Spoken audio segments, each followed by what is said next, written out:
मोदी सरकार पाकिस्तान प्रायोजित आतंकवाद और इसके खिलाफ शुरू किए गए ऑपरेशन सिंदूर पर दुनिया भर के देशों में भारत का रुख साफ करने के लिए सर्वदलीय प्रतिनिधिमंडल भेज रही है, लेकिन इस पर सहूलियत की सियासत भी जारी है।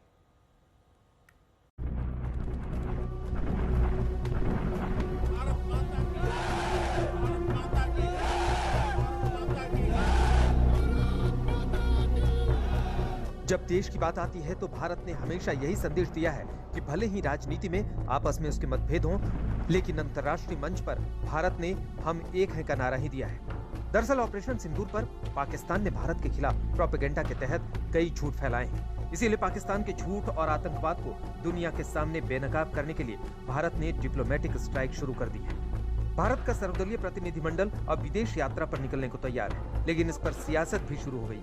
इनको शामिल कीजिए। 7 प्रतिनिधिमंडल में एक टीम कांग्रेस सांसद शशि थरूर की अगुवाई में भी जानी है। For me, it is an honor that I've been asked to lead the delegation, and I look forward very much to playing my part. लेकिन कांग्रेस कह रही है कि सरकार सहूलियत की सियासत कर रही है, इसीलिए उसने अपनी मर्जी से सांसदों के नाम तय कर लिए हैं। आपने 4 नाम मांगा है, हमने आपको 4 नाम दिया है, इनको शामिल कीजिए। सरकार की मंशा तो पहले से ही शरारती मंशा थी। ये खेल खेला जा रहा था कि ताकि ये औपचारिकता खत्म हो जाए। बातचीत हो गई है, हमारे लिस्ट से एक ही नाम लिया है, आनंद शर्मा जी, और 4 अलग नाम उन्होंने जोड़ा है। कांग्रेस के अंदर एक बड़ी उधरबुन है कि वहां पर मेरिट को दबाया जाता है, वहां पे योग्यता को नीचे लगाया जाता है और चमचागिरी को और दूसरी चीजों को बढ़ाया जाता है। वहीं पूर्व क्रिकेटर और टीएमसी सांसद यूसुफ पठान भी एक प्रतिनिधिमंडल में शामिल किए गए थे, लेकिन उन्होंने समय का हवाला देते हुए जाने से मना कर दिया है।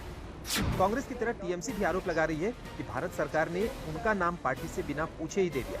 मेरा पार्टी से कौन जाएगा ये डिसीजन पार्टी का है।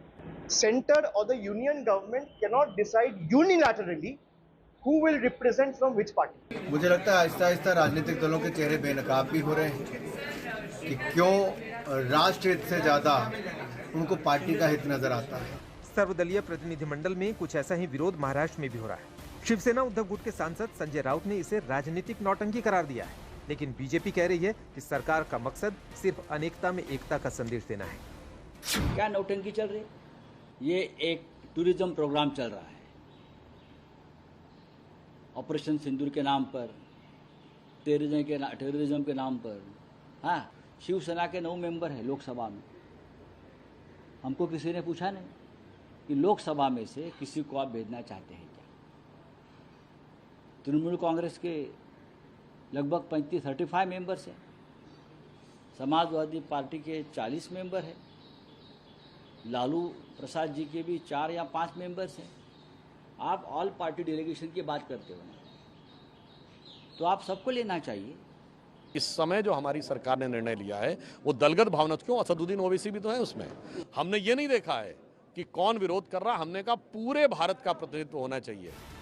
उद्धव ठाकरे की पार्टी शिवसेना यूबीटी ने सवाल उठाया तो शरद पवार ने राउत के आरोपों को सिरे से खारिज करते हुए कह दिया कि स्थानीय राजनीति को अंतर्राष्ट्रीय मुद्दों में नहीं लाना चाहिए।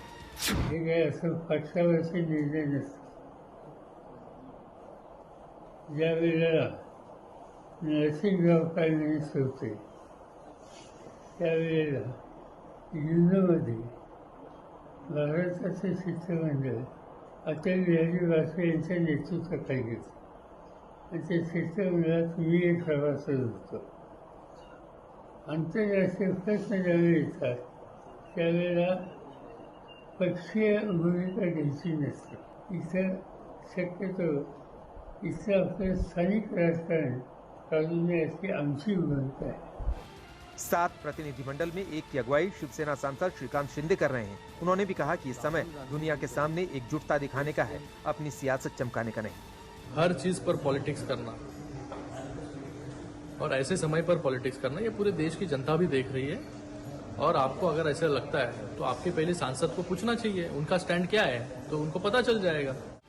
पहलगाम हमले के बाद मोदी सरकार ने पाकिस्तान पर कार्रवाई से पहले भी सर्वदलीय बैठक बुलाई थी, जिसमें सभी दलों ने सरकार का समर्थन करने की एक सुर में आवाज बुलंद की थी। लेकिन उसके बाद कांग्रेस समेत कुछ दलों के नेता बेतुके बयान दे चुके हैं। इधर ऑपरेशन सिंदूर के बाद विपक्ष लगातार सरकार से संसद का विशेष सत्र और सर्वदलीय बैठक बुलाने की मांग कर रहा है। लेकिन अभी तक सरकार ने विपक्ष की इस मांग पर अपना रुख साफ नहीं किया है। लेकिन दुनिया भर में पाकिस्तान को बेनकाब करने जा रहे प्रतिनिधिमंडल पर सियासत अभी से शुरू हो गई है, जिस पर फिलहाल विराम लगता नहीं दिख रहा। आज तक ब्यूरो।